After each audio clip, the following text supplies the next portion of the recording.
പരിശുദ്ധ കൃപാസന അമ്മയ്ക്കും തിരുക്കുമാരനും നന്ദി. എൻ്റെ പേര് ബ്രിൻഡു വർഗീസ്. ഞാൻ കുമളി ഇടുക്കി ജില്ലയിൽ നിന്നാണ് വരുന്നത്.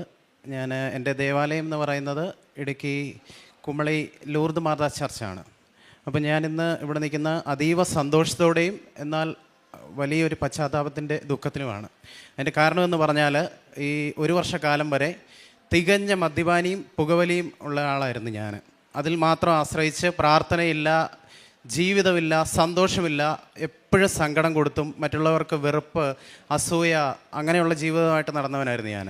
ഒരു ഏകദേശം പറഞ്ഞു കഴിഞ്ഞാൽ 2017 മുതൽ 2023 അവസാനം വരെ എൻ്റെ ജീവിതം എന്ന് പറയുന്ന ഒരു കുത്തഴിഞ്ഞ ജീവിതമായിരുന്നു. ജീവിതത്തിൽ ഒരു മനുഷ്യൻ എങ്ങനെ, ഒരു മകൻ, ഒരു 28 വയസ്സുള്ള മകൻ എങ്ങനെയൊക്കെ നശിക്കാം, ആ രീതിയിൽ പുകവലിച്ചും കള്ളുകുടിച്ചും മദ്യപിച്ചും പ്രാർത്ഥനയില്ലാതെയും വളരെ ദേഷ്യപ്പെട്ടും വളരെ മുൻകോപത്തോടെയും ജീവിച്ചിരുന്ന മനുഷ്യനായിരുന്നു ഞാൻ. അതിനെ ഓർത്ത് എൻ്റെ അമ്മ എന്നും വേദനിച്ചിരുന്നു. ഒരു സമയത്ത് എൻ്റെ അമ്മ പറയുന്ന പോലും ഞാൻ എൻ്റെ മുറിക്കകത്തിരുന്ന് കേട്ടിട്ടുണ്ട്. എൻ്റെ ദൈവമേ, എനിക്ക് 2 മക്കളെ നീ തന്നു, അതിൽ ഈ ഒരു മകൻ ഇങ്ങനെയായിപ്പോയി, ഇതിൻ്റെ ഹിതമില്ലെങ്കിൽ എന്നെക്കൊണ്ട് കഴിയില്ല, ഇവനെ തിരിച്ച് നീ വിളിച്ചോ, അങ്ങനെ പറഞ്ഞ ഒരവസ്ഥയും കൂടെ ഞാൻ കേട്ടിട്ടുണ്ട്. പക്ഷേ അതിൽ നിന്നെല്ലാം എനിക്ക് ഏറ്റവും വലിയൊരു മാറ്റം വന്നത് കൃപാസന ദേവാലയത്തിലാണ്. അത് ഞാൻ ഉറച്ച് ഈ മാതാവിൻ്റെ മുമ്പിൽ വെച്ച് ഞാൻ പ്രഖ്യാപിക്കുന്നു. കാരണം കൃപാസനത്തിൽ വന്ന് അന്നത്തെ ദിവസം തന്നെ ഞാൻ വന്നു. അമ്മയായിരുന്നു ശരിക്കും ഉടമ്പടി എടുക്കേണ്ടത്, പക്ഷേ എടുത്തത് ഞാനായിരുന്നു. ആ എടുത്ത് അന്ന് എൻ്റെ വീട്ടിൽ പോയ സമയത്ത് എൻ്റെ വീട് നിറച്ചു. ആദ്യത്തെ അത്ഭുതം കൃപാസന അമ്മ നൽകി. എൻ്റെ വീടും പരിസരവും എൻ്റെ മുറിയും ഓരോ സ്ഥലവും കൃപാസനത്തിൻ്റെ സുഗന്ധാഭിഷേകം കൊണ്ട് നിറഞ്ഞിരുന്നു. അന്നത്തെ ഒരു ദിവസം മുഴുവൻ ആ സുഗന്ധം അവിടെ നിന്നിരുന്നു. അന്നത്തെ ദിവസം വീട്ടിൽ കയറി 1 മണിക്കൂറിനുള്ളിൽ ഞാൻ ബാക്കി വെച്ചിരുന്ന വലിക്കാനുള്ള സിഗരറ്റും അതുപോലെ തന്നെ മദ്യവും പൂർണ്ണമായി ഉപേക്ഷിച്ചു. ഞാൻ എൻ്റെ അമ്മയുടെ കാലിൽ വീണു പറഞ്ഞു, ഇനി മേലിൽ എനിക്കിത് വേണ്ട, എൻ്റെ ജീവിതം എനിക്കിങ്ങനെ കൊണ്ടുപോകാൻ കഴിയില്ല, ഇനി മുന്നോട്ടൊരു ജീവിതം എനിക്ക് വേണം, എന്നെ വിശ്വസിക്കുക, ഇന്ന് മുതൽ എനിക്കിത് വേണ്ട എന്ന് പറഞ്ഞ് അത് മുഴുവൻ കളഞ്ഞ് ലൈറ്ററും എല്ലാ സാധനങ്ങളും കൊണ്ട് ഡിസ്പോസ് ചെയ്ത് വീണ്ടും പുതിയൊരു ജീവിതത്തിലേക്ക് ഞാൻ അന്ന് തന്നെ തുടർന്നു. അന്ന് എൻ്റെ ജീവിതത്തിൽ ആദ്യത്തെ അത്ഭുതം നടക്കുന്നത്. അത് കഴിഞ്ഞ് രണ്ടാമത്തെ ഉടമ്പടി എടുക്കുന്നതിന് മുമ്പ് എനിക്ക് ഒരുപാട് അനുഗ്രഹങ്ങൾ മാതാവ് തന്നു. പക്ഷേ ഞാൻ അതിൽ നിന്ന് വ്യതിചലിച്ച് അതിൻ്റെ അനുഗ്രഹം മറന്നൊരു വ്യക്തി കൂടിയാണ്. അതാണ് ഞാൻ പറഞ്ഞത്, ഞാൻ സന്തോഷിക്കുകയും പക്ഷേ പശ്ചാത്തപിക്കുന്ന ഒരു വ്യക്തിയാണ്. അത് കഴിഞ്ഞ് എനിക്കൊരു ജോലിയില്ലായിരുന്നു. ഇതിലേക്ക് ഇറങ്ങി ഞാൻ പ്രാർത്ഥിക്കാൻ തുടങ്ങി, ദേവാലയത്തിൽ പോകാൻ തുടങ്ങി, പ്രേക്ഷിത പ്രവർത്തനങ്ങൾ പത്രം കൊടുക്കാൻ പറഞ്ഞു. ഞാൻ എല്ലായിടത്തും കൊടുത്തു, ഓരോ വ്യക്തികളെ കൊടുത്തു. പലരും വേണ്ട എന്നൊക്കെ പറയുന്നുണ്ടെങ്കിലും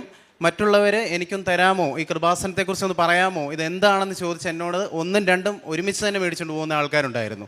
പക്ഷേ അത് കഴിഞ്ഞാണ് ഞാൻ പ്രേക്ഷിത പ്രവർത്തനത്തിൽ എൻ്റെ ഒരു സുഹൃത്തുണ്ടായിരുന്നു, എന്നെക്കാളും വലിയൊരു ചേട്ടായി. ആ ചേട്ടായിയുടെ കൂടെ പോയി അനാഥരെ കാണുകയും രോഗികളെ കാണുകയും ഓൾഡ് ഏജിലുള്ളവരെയൊക്കെ പോയി സംരക്ഷിക്കുകയും ഒരു ദിവസം അവരുടെ കൂടെ ആയിരിക്കാനൊക്കെ ഞാൻ ശ്രമിക്കും. എല്ലാ ഞായറാഴ്ചകളിലും ശ്രമിക്കും.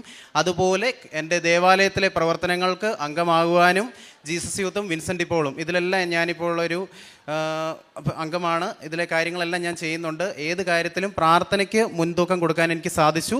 അതുപോലെ തന്നെ മാതാവ് രണ്ടാമതായിട്ട് ആദ്യത്തെ ഉടമ്പടിക്ക് ശേഷം ഒരു തെറ്റായ ബന്ധം എൻ്റെ ജീവിതത്തിലുണ്ടായിരുന്നു. അതിൻ്റെ അങ്ങേയറ്റം വരെ ഞാനത് കൊണ്ടുപോയി സന്തോഷത്തോടെ പുലർത്തിയിരുന്നു. കൃപാസന ഉടമ്പടി എടുത്ത് കൃത്യം 30ാമത്തെ ദിവസം ആ ബന്ധം എന്നെ വേണ്ട എന്ന് പറഞ്ഞ് എന്നിൽ നിന്ന് അകന്നുപോയി. ഞാൻ ഒരുപാട് വിഷമിച്ചു. മാതാവേ, ഞാൻ നിന്നോട് എത്ര കരുണയോടെ ഞാൻ പ്രാർത്ഥിച്ചു, പക്ഷേ ഞാൻ എൻ്റെ ദുശീലങ്ങളെല്ലാം നിർത്തി. പക്ഷേ എന്നിട്ട് പോലും നീ എന്നെ കാണുന്നില്ലല്ലോ, നീ എന്നെ അറിയുന്നില്ലല്ലോ, എൻ്റെ ജീവിതം തന്നെ സന്തോഷം എടുത്തുകൊണ്ട് പോയില്ലേ. പക്ഷേ മാതാവ് ഒന്നും പറഞ്ഞില്ല, ഒരു സാക്ഷ്യവുമില്ല. പക്ഷേ ഈ 30 ദിവസം കഴിഞ്ഞ് അടുത്ത ഒരു മാസത്തിനുള്ളിൽ മാതാവ് എനിക്കൊരു ദർശനം തന്ന് സ്വപ്നത്തിൽ ചേരേണ്ടത് ചേരും, ചേരേണ്ടത് ഞാൻ ചേർക്കും, തെറ്റായ ബന്ധങ്ങളെ തകർക്കും, അതിനെ ഒരിക്കലും ഞാൻ പ്രോത്സാഹിപ്പിക്കില്ല. നീ നിൻ്റെ ജീവിതം ദൈവത്തിന്, എൻ്റെ മകന് ഫലമേൽപ്പിക്കുക, ദൈവത്തിന് ഫലമേൽപ്പിക്കുക, നീ ഉന്നതിയിലെത്തും. അവസാനം അങ്ങനെ 1 വർഷത്തോളം കാലം ഞാൻ അത് മാറ്റിവെച്ച് വീണ്ടും ജോലിക്കിറങ്ങി. ഒരുപാട് കളിപ്പേരുകൾ സംഭവിച്ചു. ജീവിതത്തിൽ ജോലി ലഭിക്കുന്നില്ല, ലഭിക്കുന്നിടത്തു നിന്നെല്ലാം പറഞ്ഞു വിടുന്നു.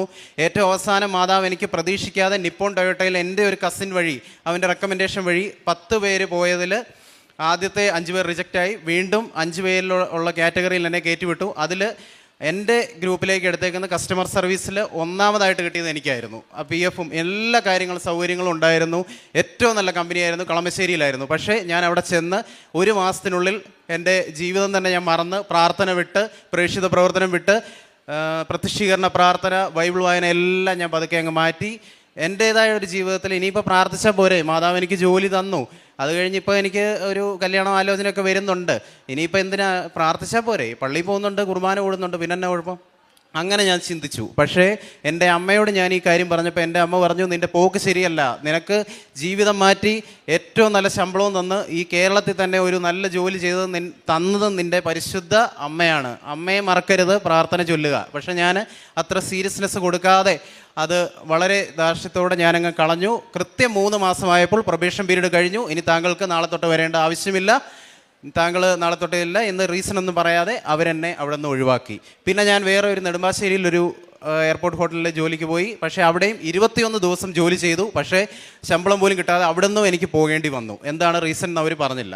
പിന്നീട് ഞാനിങ്ങനെ ചിന്തിച്ചു, ഇനി എന്ത് ചെയ്യും മാതാവേ, മുന്നോട്ട് ഇനി എങ്ങനെ ജീവിക്കും എനിക്കറിയില്ല.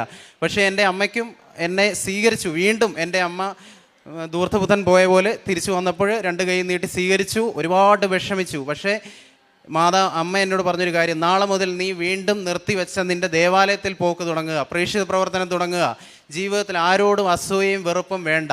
അങ്ങനെ ഞാൻ വീണ്ടും അത് ശീലിച്ചു.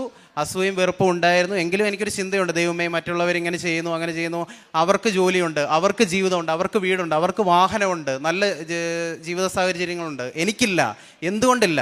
ഞാനിങ്ങനെ ചിന്തിച്ചപ്പോൾ കൃത്യം 1 മാസം കഴിഞ്ഞ് മാതാവ് എനിക്ക് പ്രത്യക്ഷപ്പെട്ടു. നീയായിട്ട് ഇറങ്ങി ചെന്ന് എന്നെ മഹത്വപ്പെടുത്തി എൻ്റെ സന്നിധിയിൽ വരുന്നതിന് മുമ്പ് നിനക്ക് ഞാൻ തരും, പക്ഷേ നീ നിർത്തിയ കാര്യങ്ങളെല്ലാം തുടങ്ങണം. അങ്ങനെ ഞാൻ പതുക്കെ പ്രേക്ഷിത പ്രവർത്തനം തുടങ്ങി, പള്ളിയിൽ പോകാൻ തുടങ്ങി, വികാരി അച്ഛനോട് പോയി ഇടപെട്ട് കാര്യങ്ങളെല്ലാം ചെയ്ത് ഒന്നേന്ന് പ്രാർത്ഥന വീണ്ടും ഞാൻ എൻ്റെ ഭവനത്തിൽ കൊണ്ടുപോയി. എഫാത്ത എന്ന് പറയുന്ന ബൈബിൾ റീഡിങ്ങിൻ്റെ ഇതുണ്ടായിരുന്നു, അതിൽ ഞാൻ പങ്കുചേർന്ന് അതിൽ പങ്കാളിയായി. എഫാത്തയിൽ ഒരു ദിവസം 3 അധ്യായം വെച്ച് നമ്മൾ വായിക്കണം. അതിൽ കൂടുതൽ എത്ര വായിക്കാമോ അത് ഞാൻ ശ്രമിച്ചുകൊണ്ടിരിക്കുന്നു. യാത്രകളിൽ പോകുമ്പോഴത് ശ്രമിച്ചു.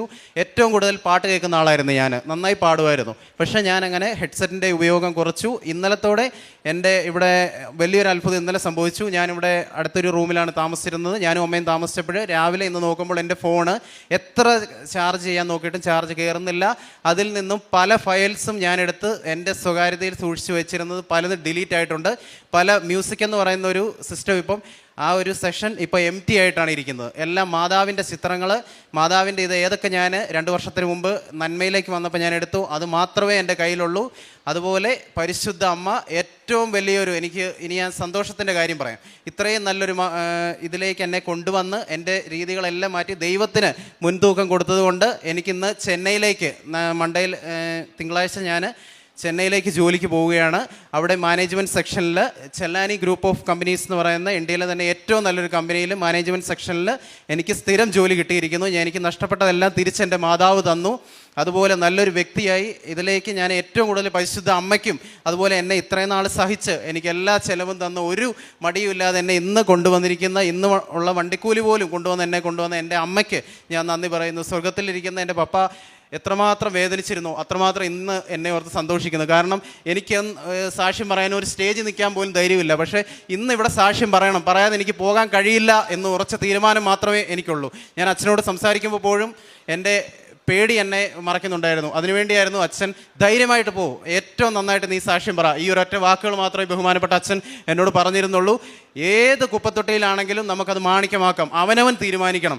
അവനവൻ്റെ ജീവിതത്തിൽ നമ്മൾ പരിശുദ്ധ അമ്മയ്ക്ക്, കൃപാസന അമ്മയ്ക്ക് 1ാം സ്ഥാനം കൊടുത്തു കഴിഞ്ഞാൽ നമ്മളെ അമ്മ ഉയർത്തും, അതിലൊരു തെറ്റുമില്ല. അതിൽ നമ്മൾ ഉറച്ച് വിശ്വസിക്കുക, ദൈവത്തിൽ മുൻതൂക്കം കൊടുക്കുക, എല്ലാ കാര്യങ്ങളും അനുസരിക്കുക, സഭയെ അനുസരിക്കുക, വൈദികന്മാരെ ഏറ്റവും പ്രധാനമായി അനുസരിക്കുക. വൈദികന്മാരെ ഒന്നാമതായി കുറ്റം പറഞ്ഞിരുന്ന ആളായിരുന്നു ഞാൻ. ഇന്ന് എൻ്റെ വൈദികനെ ഓർത്ത് ഞാൻ ഏറ്റവും കൂടുതൽ സന്തോഷിക്കുന്നു. എൻ്റെ വൈദിക സുഹൃത്തുക്കളെ, ഒരുപാട് വൈദിക സുഹൃത്തുക്കൾ എനിക്കുണ്ട്.